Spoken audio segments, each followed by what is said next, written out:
स्वागत। आज हम 2025 में एआई इंजीनियर की जो भूमिका उभर रही है और बदल भी रही है उस पे बात करने वाले हैं। हमारे पास कुछ नोट्स हैं, कुछ दस्तावेज हैं जिनसे हम समझने की कोशिश करेंगे। हाँ, बिल्कुल। लक्ष्य यही है कि ये रोल असल में है क्या, मतलब डेटा साइंटिस्ट या एमएल इंजीनियर से ये अलग कैसे है और ये इतना अहम क्यों होता जा रहा है। और इसमें सबसे दिलचस्प बात शायद ये है, जैसा आप कह रही थी, कि एआई इंजीनियर अब सिर्फ मॉडल बनाने वाले नहीं रह गए हैं। हाँ, उनकी जिम्मेदारी बढ़ गई है, मतलब पूरे एआई सिस्टम के लाइफ साइकिल की, आइडिया से लेकर उसे बनाने, डिप्लॉय करने और फिर परफॉर्मेंस, सिक्योरिटी, नैतिक चीजें सब देखना। सही।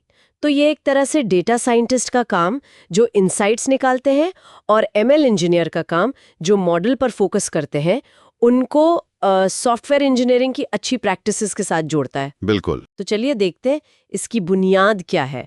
नोट्स कहते हैं कि मैथ्स मतलब लीनियर अलजेब्रा, कैलकुलस और प्रोबेबिलिटी स्टैट्स ये तो अभी भी कोर हैं। हाँ, मैथ्स तो फंडामेंटल है, लेकिन अब सिर्फ थ्योरी नहीं, उसका प्रैक्टिकल इम्प्लीमेंटेशन, कोड में कैसे बदलता है वो, खासकर बड़े स्केल पर, वो जरूरी हो गया।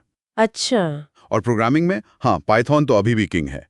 उसकी लाइब्रेरीज जबरदस्त हैं, टेंसरफ्लो, पाइटॉर्च, साइकिट-लर्न। हाँ, वो तो है। लेकिन नोट्स ये भी कह रहे हैं कि शायद सिर्फ पाइथन काफी नहीं है अब, मतलब C plus plus, R, Java, Julia, SQL, ये सब भी पॉलीग्लॉट प्रोग्रामिंग जिसे कहते हैं। बिल्कुल सही पॉइंट है। हाँ, पॉलीग्लॉट होना अब तेजी से जरूरत बन रहा है। क्यों? मतलब अलग-अलग लैंग्वेजेस क्यों?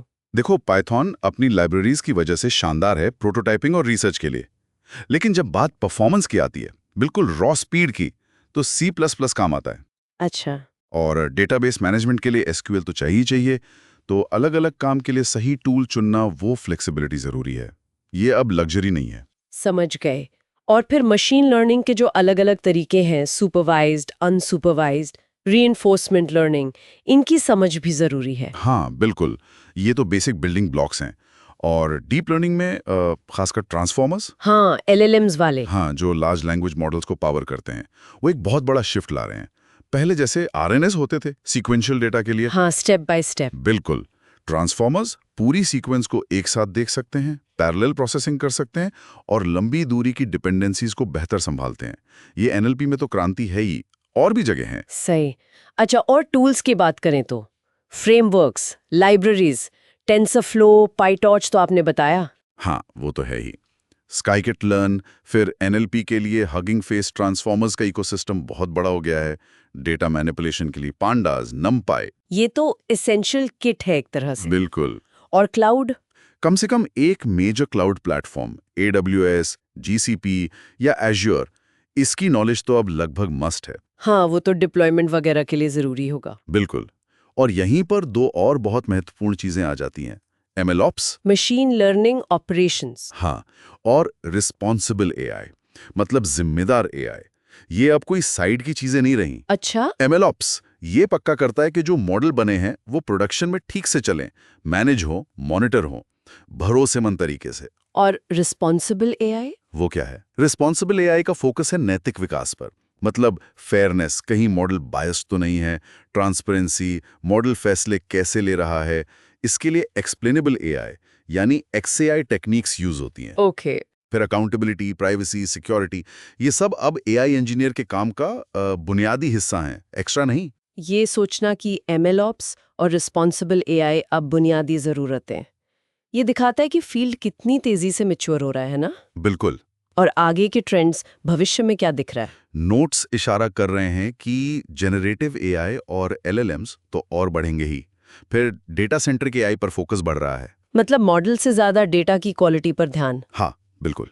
फिर एज AI यानी डिवाइस पर ही AI चलाना, क्लाउड पर ना भेजकर। मल्टी मॉडल AI जो टेक्स्ट, इमेज, ऑडियो, कई तरह का डेटा एक साथ समझ सके। अच्छा। और सिंथेटिक डेटा का इस्तेमाल भी बढ़ रहा है, जहां असली डेटा कम हो या सेंसिटिव हो, तो ये सब मिलकर AI इंजीनियर के काम को और भी ज्यादा कॉम्प्लेक्स और इंटरेस्टिंग बना रहे हैं। तो अगर हम समेटें तो 2025 में एआई इंजीनियर की भूमिका कहीं ज़्यादा बड़ी, ज़्यादा जटिल और ज़्यादा स्ट्रेटेजिक हो गई है। हाँ, इसमें तगड़ी तकनीकी नींव चाहिए, लेटेस्ट एआई मॉडल्स और टेक्निक्स की समझ चाहिए, MLOps से ऑपरेशनल डिसिप्लिन चाहिए, रिस्पॉन्सिबल AI के लिए कमिटमेंट चाहिए और लगातार सीखते रहना पड़ेगा। बिल्कुल।